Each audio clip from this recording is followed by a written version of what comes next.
नमस्कार दोस्तों, आज हम लोग बिहार 4 ईयर इंटीग्रेटेड बीएड के बारे में जानेंगे। इस वीडियो के माध्यम से आपको इससे संबंधित संपूर्ण जानकारी प्राप्त हो जाएगी। 2024 एंट्रेंस एग्ज़ाम फॉर्म डेट कब से कब तक है? एग्ज़ाम डेट कब है? इस कोर्स को करने में टोटल फ़ी कितने लगेंगे? सरकारी कॉलेज है या नहीं? प्राइवेट कॉलेज के बारे में जानेंगे। एंट्रेंस एग्ज़ाम सिलेबस के बारे में जानेंगे। तो इस वीडियो के माध्यम से कई सारी जानकारियाँ आपको प्राप्त होने वाली है, तो वीडियो के अंत तक बने रहें। तो चलिए, सबसे पहले आप लोग ये जान लीजिए कि यह कोर्स 2019 से संचालित है। यह कोर्स बाबा साहब भीमराव अंबेडकर यूनिवर्सिटी के द्वारा कराया जाता है। यह यूनिवर्सिटी मुजफ्फरपुर में स्थित है। इस कोर्स को करने के लिए आपको एक एंट्रेंस एग्ज़ाम देना पड़ता है। एंट्रेंस एग्ज़ाम देने से पहले आपको सबसे पहले फॉर्म फिलअप कर लेना है, जिस फॉर्म फिलअप का डेट 2 सितंबर से 13 सितंबर तक है। तत्पश्चात एडमिट कार्ड जारी किया जाएगा और आपका एग्ज़ाम 29 सितंबर को है। तत्पश्चात आपका रिजल्ट जारी किया जाएगा। इसके बाद काउंसलिंग होगा और काउंसलिंग होने के बाद आपका इस कोर्स में नामांकन होगा और यह कोर्स में नामांकन होने के बाद आप सुचारू रूप से इस कोर्स को कर सकते हैं। इस कोर्स के अंतर्गत 12 ऑनर्स पेपर हैं और 12 ऑनर्स पेपर से आप इस कोर्स को कर सकते हैं, जिसमें से है history, polity, economics, geography, math, physics, chemistry, zoology, botany और 3 सब्जेक्ट जो है आपका हिंदी, इंग्लिश और संस्कृत है। ये 12 ऑनर्स पेपर से आप इस कोर्स को कर सकते हैं। इस कोर्स के अंतर्गत आप जो है से बीए बीएड कर सकते हैं या बीएससी बीएड कर सकते हैं। बीए बीए बीएड में आपको दोहरी डिग्री मिलेगी और बीएससी बीएड में भी दोहरी डिग्री मिलेगी, जिसमें से आपको एक ग्रेजुएशन का डिग्री रहेगा, एक बीएड का डिग्री रहेगा। तो इस कोर्स के माध्यम से आप जब इस कोर्स को कर लेंगे तो आप 6 टू 8 तक के टीचर बनने के लिए एलिजिबल हो जाएंगे। इसके बाद 9th-10th के भी टीचर बनने के लिए एलिजिबल हो जाएंगे। जो उसका क्राइटेरिया होगा, उस क्राइटेरिया के अंतर्गत आप बनने के लिए एलिजिबल हो जाएंगे। तो सबसे पहले आपको हमने फॉर्म डेट बता दिया है कि 2 सितंबर से लेकर के 13 सितंबर तक है। एग्ज़ाम डेट के विषय में बता दिए हैं और हम लोग जान लेते हैं कि ये कॉलेज के बारे में जान लेते हैं कि सरकारी कॉलेज है या नहीं। तो सबसे पहले आप लोग ये जान लीजिए कि इस कोर्स के अंतर्गत सरकारी कॉलेज नहीं है, एक भी सरकारी कॉलेज नहीं है। अब प्राइवेट कॉलेज के बारे में अगर हम बात करें तो इस यूनिवर्सिटी के अंतर्गत 4 प्राइवेट कॉलेज हैं। चारों के चारों प्राइवेट हैं, ध्यान रहे। चारों का नाम मैं बता देता हूँ। एक है एक है Baidyanath Shukla college of education, जो कि वैशाली में है। यह वैशाली और लालगंज के समीप पड़ता है यह कॉलेज। दूसरा है वसुंधरा टीचर ट्रेनिंग कॉलेज, जो कि मुजफ्फरपुर में पड़ता है। यह आपको काजी इंडा के आसपास में कॉलेज है।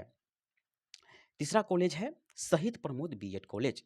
यह कॉलेज भी मुजफ्फरपुर में है। यह यह कॉलेज आपको राम दयालु के समीप है। और चौथा कॉलेज है आपका माता सीता सुंदर कॉलेज, जो कि सीतामढ़ी में है।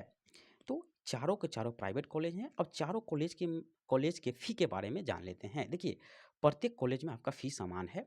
यानी कहने का तात्पर्य यह है कि आपको इस कोर्स को करने के लिए 75,000, याद ध्यान रखिएगा, 75,000 पर ईयर के हिसाब से लगेगा। यानी 3 लाख यह कोर्स को करने में आपको लगेगा। इसके अलावा यह कोर्स 8 सेमेस्टर में विभाजित है। इस कोर्स को करने के लिए आपको 8 सेमेस्टर एग्ज़ाम देना पड़ेगा और 8 सेमेस्टर जब आपका फॉर्म भराएगा तो प्रत्येक सेमेस्टर में 2 या 2500, यानी कि 2000 या 2500 के आसपास आपको फॉर्म चार्ज होता है, जो यूनिवर्सिटी का चार्ज होता है। तो मिला-जुला करके आपको 16,000 या 20,000 के आसपास जो है से इधर खर्च आ जाएगा। यानी कि 3,20,000, 25,000 के समथिंग जो है से आपका इस कोर्स को करने में खर्च लगेगा। इसके अलावा जो आपका आने-जाने का खर्च है, वो सब भी आपको लगेगा। तो ये प्राइवेट कॉलेज के बारे में हमने आपको बता दिया। इसके अलावा कोई डाउट हो तो आप कमेंट कर सकते हैं। अब आपको हम बता दें कि इसका एंट्रेंस एग्ज़ाम सिलेबस क्या है। तो एंट्रेंस एग्ज़ाम सिलेबस के बारे में हम लोग जान लेते हैं। आखिर एंट्रेंस एग्ज़ाम जो लिया गया है, इस कोर्स में नामांकन के लिए लिया जाता है, ताकि आप नामांकन से पहले उस कोर्स को करने के लिए एलिजिबल हैं या नहीं। तो इसलिए इसका एंट्रेंस एग्ज़ाम लिया जाता है। तो इस एंट्रेंस एग्ज़ाम का सिलेबस क्या है, कितने क्वेश्चन पूछे जाएँगे, किससे कितने क्वेश्चन रहेंगे, इसके विषय में हम लोग जान लेते हैं। तो चलिए जानते हैं। तो दोस्तों, इस प्रवेश परीक्षा में कुल जो है से 120 प्रश्न पूछे जाएंगे। 120 प्रश्न रहेंगे, बहुवैकल्पिक प्रश्न होंगे। कुल 2 घंटा का आपको समय मिलेगा। प्रत्येक सवाल के लिए आपको 1 अंक दिए जाएंगे। हाँ, ध्यान रहे इसमें नेगेटिव मार्क्स नहीं है, नेगेटिव नहीं लगेगा आपको। तो 120 के 120 आप क्वेश्चन को रंग करके आएँ। तो चलिए 120 क्वेश्चन में किस सब्जेक्ट से कितने क्वेश्चन रहेंगे ये हम लोग समझते हैं। देखिए, सामान्य अंग्रेजी से आपको 15 नंबर के क्वेश्चन रहेंगे और आपको सामान्य हिंदी से 15 नंबर के क्वेश्चन रहेंगे। ठीक है, इसके अलावा आपको यहाँ पे देख सकते हैं कि रीजनिंग टाइप क्वेश्चन जो रहेंगे आपको, रीजनिंग टाइप क्वेश्चन ये 25 नंबर का रहेगा। 40 नंबर का आपको जनरल अवेयरनेस से 40 नंबर का क्वेश्चन आपको रहेगा और टीचिंग लर्निंग से आपको 25 नंबर के क्वेश्चन देखने को मिलेंगे। टोटल हो गए आपको 120 क्वेश्चन। 120 क्वेश्चन में आप जो उसका एलिजिबिलिटी क्राइटेरिया है उसको पार कर लेंगे तो आप क्वालिफाइड हो जाएंगे और आपका नामांकन आसानी से हो जाएगा। तो एंट्रेंस एग्ज़ाम का ये आपका जो डाटा है वो हमने बता दिया है। तो और कुछ जान लेते हैं जो इसके विषय में और कुछ जान लेते हैं जो कि पेपर के माध्यम से हमको जानकारी मिली है। तो पेपर को हम आपको कटिंग दिखाते हुए आगे हम बढ़ते हैं वीडियो में। तो देखिए दोस्तों, यहाँ पे लिखा हुआ है मुजफ्फरपुर प्रमुख संवाददाता 4 वर्षीय बीएड परीक्षा में 120 सवाल होंगे। इंटीग्रेटेड बीएड को प्रवेश परीक्षा के लिए प्रारूप तैयार कर लिया गया है और सारे बहुवैकल्पिक प्रश्न होंगे। यहाँ पे देख सकते हैं 4 विकल्प होंगे। मुजफ्फरपुर में ही इसका परीक्षा केंद्र रखा जाएगा। महत्वपूर्ण बिंदु को हम बता दे रहे हैं। तो मुजफ्फरपुर में ही इसका परीक्षा केंद्र होगा, दूसरे जिला में इसका परीक्षा नहीं होगा। यानी इसका जो एंट्रेंस एग्जाम होगा, इसके लिए जो आपको एग्जाम देने आना होगा वो मुजफ्फरपुर में ही देने आना होगा। इंटीग्रेटेड बीएड में देखिएगा तो 400 सीटें हैं। इंटीग्रेटेड बीएड में कितने सीटें हैं तो 400 सीटें, यानी कि प्रत्येक कॉलेज में 100 सीटें हैं और प्रत्येक विषय के लिए आपको 8 यानी कि प्रत्येक ऑनर्स पेपर के लिए जो हमने बताया है उसके लिए 8 सीटें हैं प्रत्येक कॉलेज में। और आपको हिंदी और इंग्लिश के लिए 10 सीटें हैं। बाकी सारे ऑनर्स पेपर के लिए 8 सीटें हैं। तो इस बात का आप ध्यान रखेंगे। तो ठीक है, आगे बढ़ते हैं। इसमें यहाँ पर जैसा कि आप लोगों को बताया गया है 29 सितंबर को एग्ज़ाम इसका होगा। यहाँ पे परीक्षा होगी 29 सितंबर को, आप देख सकते हैं। यह एग्ज़ाम 2 घंटे में लिया जाएगा आप लोगों से। तो 2 घंटे में इस एग्ज़ाम को कंप्लीट कर लेना है आप लोगों को। तो इस बात का ध्यान रहे आप लोगों को। इसके बाद जैसे रिजल्ट जारी होगा, इसके बाद आपको प्रोसेस मैंने बता दिया है, क्या प्रोसेस है क्या प्रोसेस नहीं है। आगे चलते हैं।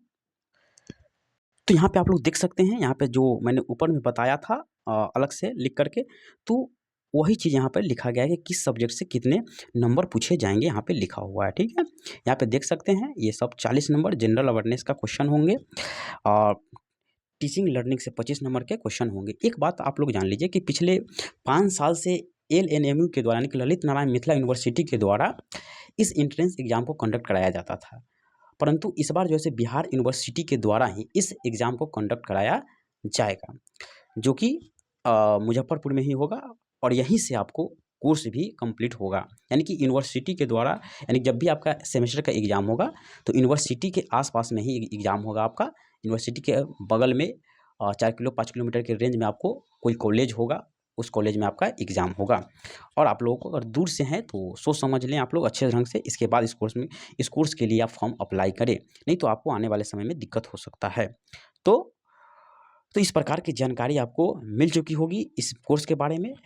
और फिर भी अगर कोई आपको डाउट है तो कमेंट में आपको मैं नंबर दे दूंगा। उस नंबर पे आप संपर्क कर सकते हैं, हमसे कॉल करके पूछ सकते हैं। और कॉल जो है 6 बजे के बाद कीजिएगा, 6 से लेकर 8 बजे के बीच में कर लीजिएगा, नहीं कि शाम 6 से 8 के बीच में कॉल करके आप हमसे पूछ सकते हैं। नहीं तो आप व्हाट्सएप कर देंगे, आपको व्हाट्सएप के द्वारा भी आपको जवाब मिल जाएंगे। नहीं तो आप कमेंट कर दीजिएगा और सारे डाउट आपको क्लियर कर दिए जाएंगे। उम्मीद करते हैं कि आपको इस कोर्स के बारे में जानकारी प्राप्त हो गई होगी। फिर भी किसी प्रकार का कोई डाउट हो तो आप हमें कमेंट बॉक्स में कमेंट कर दें। तो मिलते हैं नेक्स्ट वीडियो में, तब तक के लिए जय हिंद।